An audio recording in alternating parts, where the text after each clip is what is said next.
Bien le bonjour camarades de la santé. C'est vraiment un plaisir de vous retrouver dans cette première vidéo d'une longue série où je vais parler du sommeil.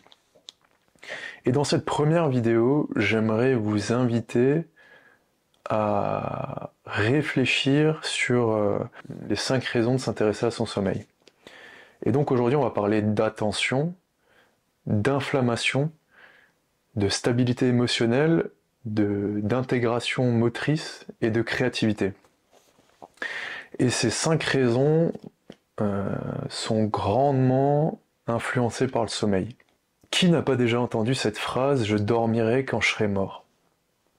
Et le truc, c'est que si on raisonne comme ça, on a beaucoup plus de probabilité d'être mort plutôt que si on avait dormi. Parce que le sommeil va vraiment venir influencer tous les aspects de notre vie. Le sommeil, c'est vraiment la fondation de notre santé sur laquelle, les autres piliers de la santé vont venir se poser. Et une fondation solide, ça permet que le bâtiment tienne correctement pendant très longtemps. Et le sommeil, je le vois un peu comme le moyen et pas comme le but.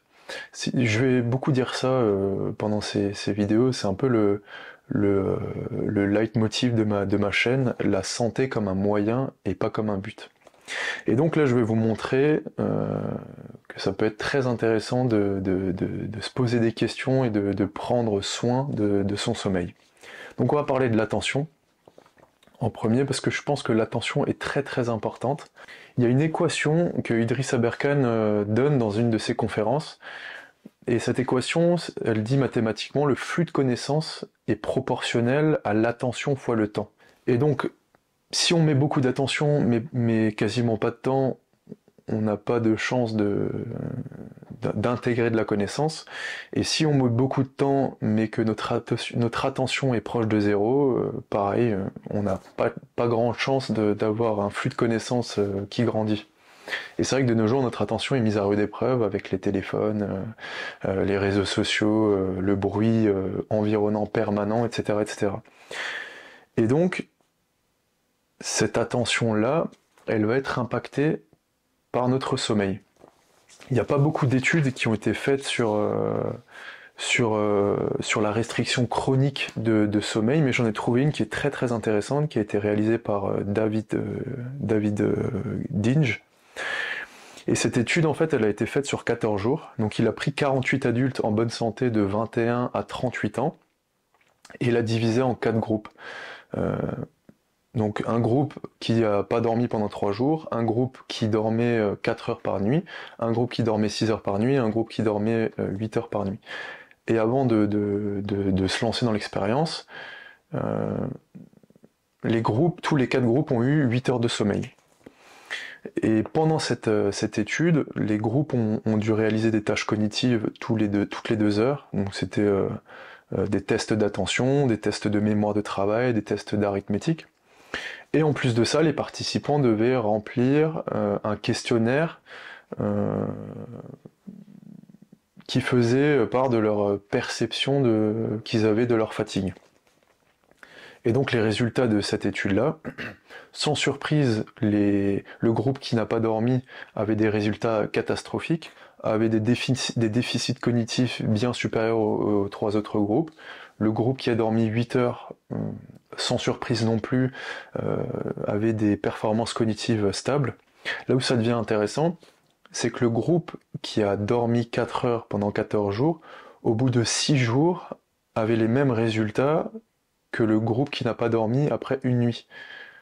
Et après 10 jours, le groupe qui dormait 4 heures par nuit avait les mêmes résultats que le groupe qui dormait pas, qui était privé de sommeil après 2 nuits blanches.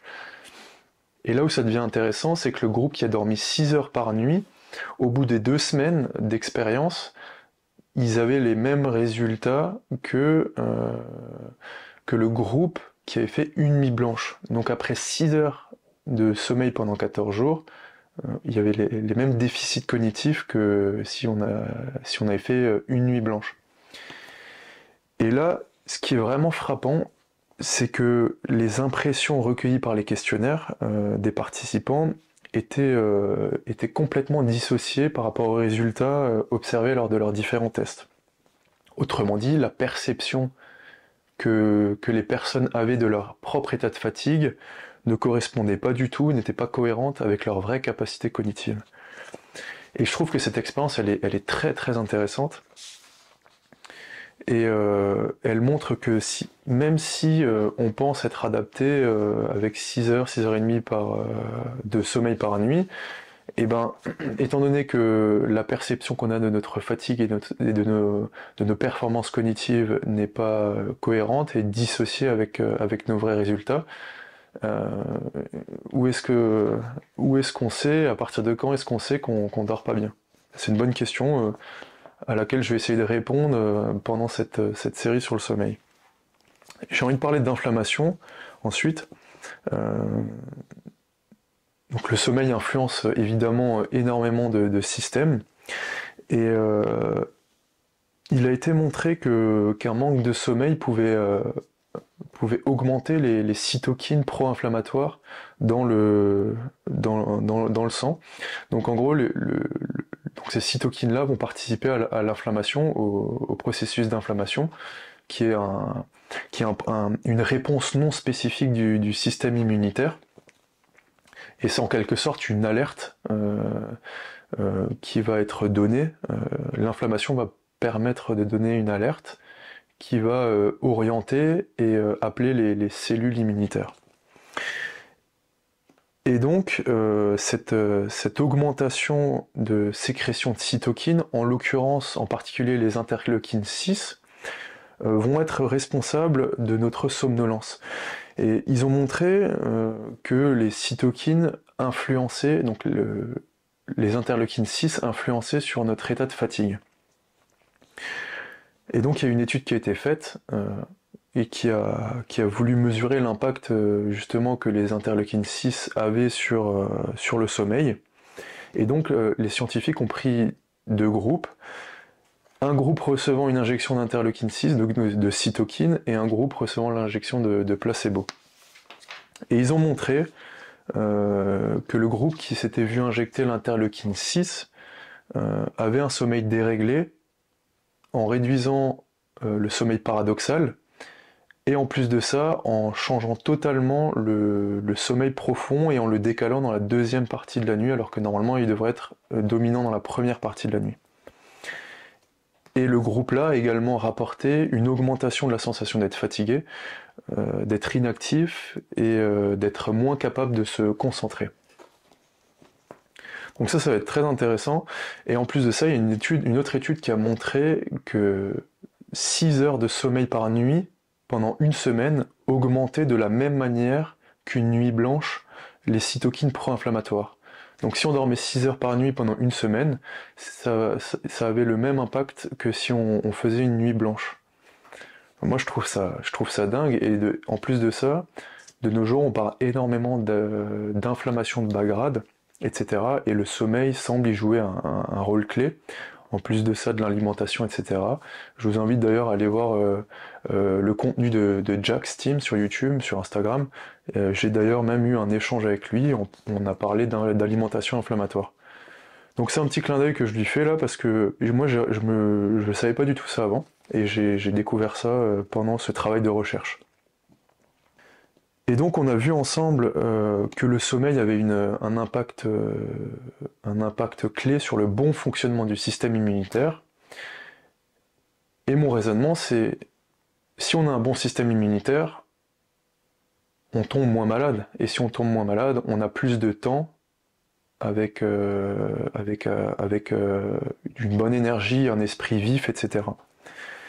Et donc, en plus de ça, un sommeil de qualité en quantité va nous permettre de limiter justement cette inflammation qui est provoquée par le manque de sommeil, et donc notre état de fatigue sera bien moindre.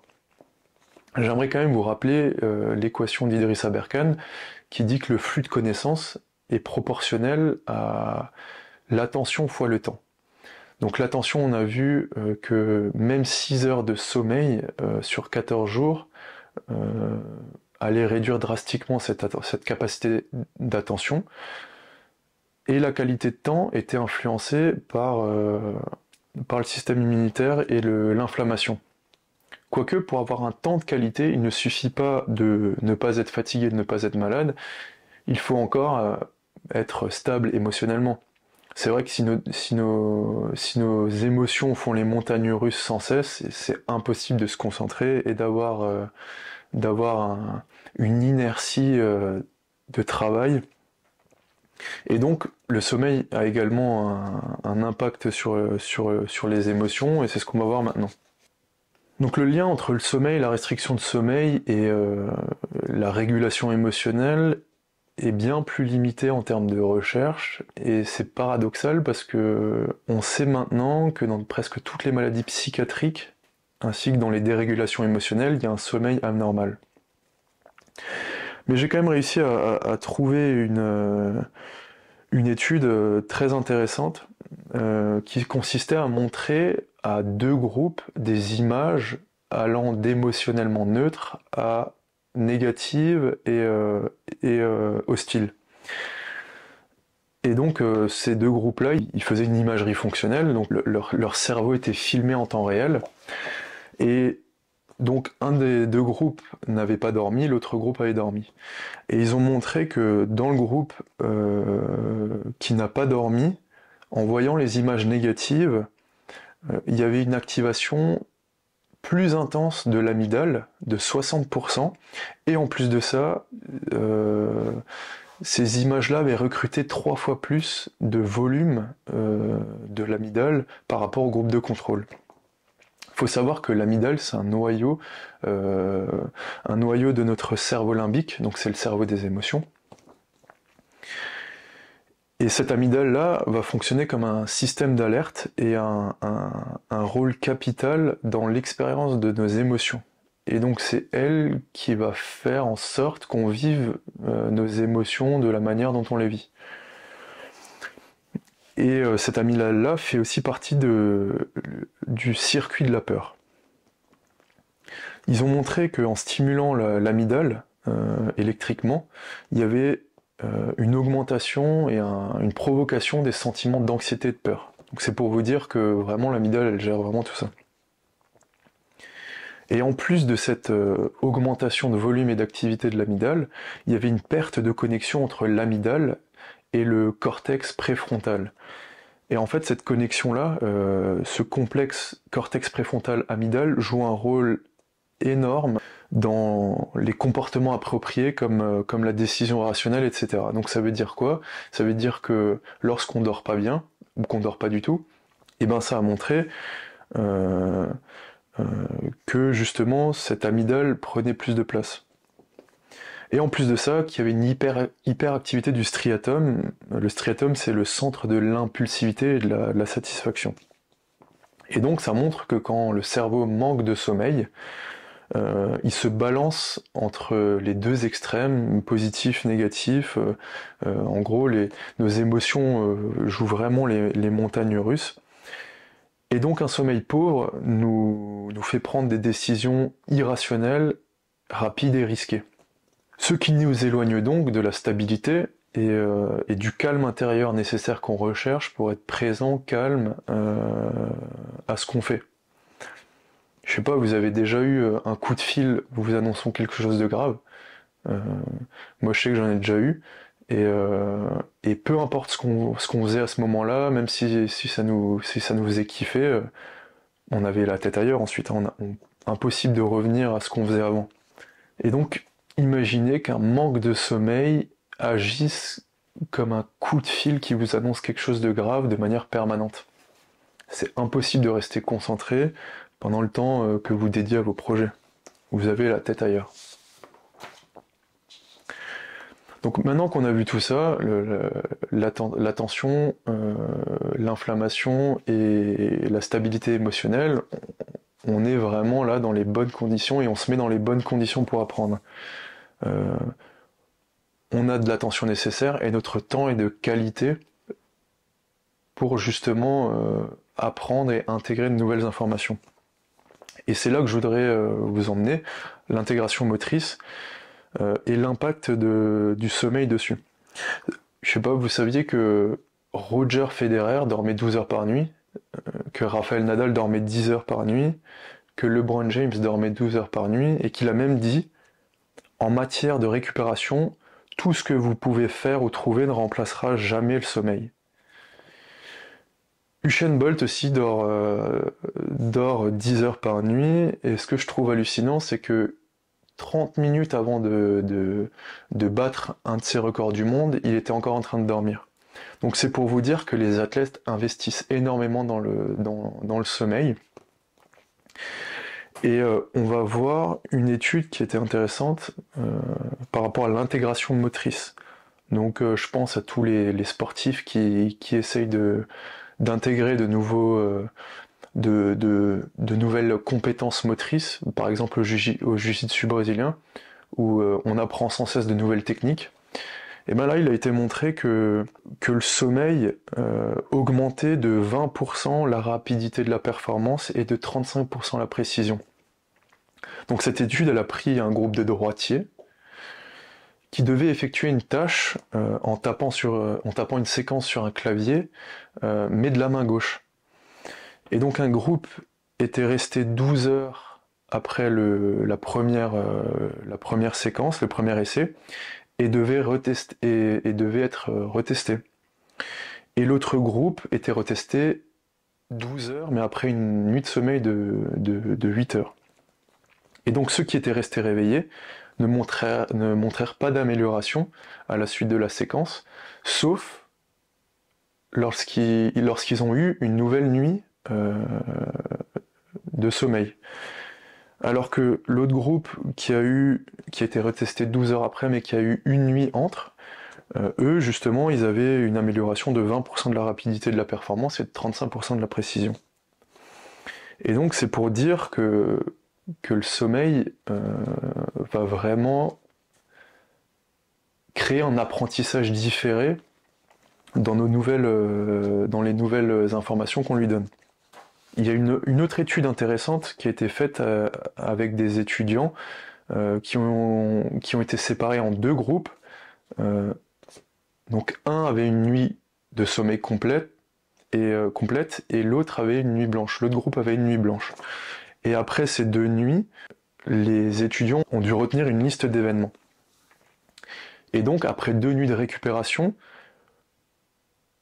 le groupe qui avait fait une nuit blanche était 40% moins capable de retenir de nouvelles informations. Et ils ont même montré qu'il n'y avait pas besoin d'une nuit blanche, mais que le simple fait de perturber le sommeil profond avec des bruits irréguliers, sans perturber la personne, donc ça ne l'a pas réveillé, a suffi à entraîner les mêmes déficits d'apprentissage. Et moi je trouve ça assez incroyable de se dire que notre sommeil va nous permettre de mieux apprendre ce qu'on a appris dans la journée. Donc il semblerait qu'il y ait deux apprentissages, un apprentissage instantané et un apprentissage différé. Et pour finir, on va parler de la créativité. Il y a deux anecdotes que je trouve assez intéressantes. Par exemple, le tableau périodique découvert par Dimitri Mendeleïev, et ben ça lui est sorti du cerveau après un rêve. Otto Lévy, c'est un pharmacologiste qui a été qui a été reconnu et qui a d'ailleurs eu un prix Nobel pour avoir découvert la transmission nerveuse chimique via les neuromédiateurs. Et c'est en 1921, après un rêve, que lui a été inspiré l'expérience lui permettant de trouver tout ça. Et donc la créativité, c'est quoi? C'est juste finalement la capacité d'utiliser des concepts, des idées existantes et de les remanier d'une nouvelle manière. Et ça, le sommeil, surtout le sommeil paradoxal, va permettre ça. Donc il y a une expérience assez intéressante qui a montré que le groupe ayant dormi, après avoir été confronté à un problème mathématique, résolvait ce problème 16,5% plus rapidement, alors que le groupe qui n'a pas dormi résolvait le problème seulement 5% plus vite. Et dans ce problème mathématique, il y avait un raccourci qui était caché dans la suite de nombres. Il a été trouvé par 60% des sujets qui ont dormi et qui ont été reconfrontés au problème, alors que moins de 25% des sujets du groupe qui n'a pas eu la chance de dormir l'ont trouvé. Donc ça veut dire que dormir après avoir été exposé à un problème augmente la chance de le résoudre et surtout de le résoudre plus rapidement. Et donc, comme je le disais, c'est durant ce sommeil paradoxal, mais on va y revenir de la structure du sommeil dans les épisodes suivants. C'est pendant ce sommeil paradoxal que tous les souvenirs de la journée sont rejoués, et c'est là où les associations sont faites entre des informations qui n'ont a priori aucun lien avec les nouvelles informations. Donc, en conclusion, on a vu là, ensemble et de manière non exhaustive, 5 bonnes raisons de s'intéresser à son sommeil, qui sont l'attention, l'inflammation, la stabilité émotionnelle, l'intégration motrice et la créativité. C'est 5 bonnes raisons de s'intéresser à son sommeil. Mais pas dans le but d'avoir un bon sommeil, ce qui n'a aucun sens, mais comme un moyen de se mettre dans les meilleures conditions possibles pour se dédier à nos projets, à notre quotidien, à nos challenges, mais peu importe ce que c'est, mais en tout cas on se met dans les conditions idéales pour pouvoir y arriver. Je sais pas si ça vous est déjà arrivé, mais de passer plusieurs nuits d'affilée avec une qualité de sommeil incroyable, je me suis rendu compte qu'on avait beaucoup plus envie de faire spontanément les choses. Et c'est un concept que j'aime bien aussi, c'est qu'on dit tout le temps, quand on veut, on peut. Et moi je vous invite à jouer avec l'inverse. Quand on peut, on veut. C'est-à-dire que plus on est capable de faire les choses, et plus on va vouloir les faire spontanément. Et en prenant soin de son sommeil, on prend soin de son attention, on prend soin de limiter son inflammation et donc son état de fatigue, on prend soin de ne pas tomber malade, ou en tout cas d'avoir moins de risques de tomber malade. On se donne la possibilité d'être stable émotionnellement et de ne pas avoir les montagnes russes dans notre tête, etc. On se donne les moyens d'intégrer de la meilleure des façons les informations qu'on a envie d'intégrer, et on est beaucoup plus créatif. En soi, en prenant soin de son sommeil, et en faisant de son sommeil une priorité, on a tout à y gagner. Donc il est clair que notre sommeil influence tous les aspects de notre vie et de notre physiologie et de notre psychologie, et surtout le sommeil nous permet d'avoir une énergie, finalement c'est ce qu'on cherche, c'est avoir l'énergie nécessaire pour pouvoir faire ce qu'on a envie de faire et pour pouvoir faire ce qu'on a prévu de faire. Mais il n'est pas nécessaire de connaître tous les mécanismes qui sous-tendent le sommeil, etc., pour pouvoir en profiter, tout comme il n'est pas nécessaire de savoir comment le soleil fonctionne pour pouvoir profiter de sa chaleur. Et donc, dans le prochain épisode, avant d'aborder tout le côté théorique, j'ai envie d'aborder avec vous les conseils généraux, les principes qui sous-tendent un bon sommeil, afin que l'expérimentation se fasse le plus rapidement possible, puisque finalement c'est ce qui est important. Et donc on partira sur un épisode de conseils de grand-mère pour prendre soin de son sommeil. Et avant ces conseils-là, la question que je vous pose, c'est imaginez que vous avez un sommeil de bébé. Et que vous avez ça fait 1 mois que vous dormez comme un bébé, vous avez absolument aucune contrainte, il n'y a aucun problème, et vous avez du coup toute l'énergie nécessaire à faire ce que vous avez envie de faire. Qu'est-ce que vous faites avec cette énergie-là? Et c'est cette réponse-là qu'il faut garder en tête lorsque vous voulez prendre soin de votre sommeil et mettre en place des bonnes habitudes. On arrive à la fin. Si vous avez apprécié ce petit travail, cet épisode d'introduction, je vous invite à mettre un petit commentaire et à partager, et surtout à vous abonner euh, parce qu'il y a il y a de gros épisodes qui arrivent, et je compte bien fournir un travail conséquent. En attendant, prenez soin de vous pour pouvoir mieux prendre soin des autres.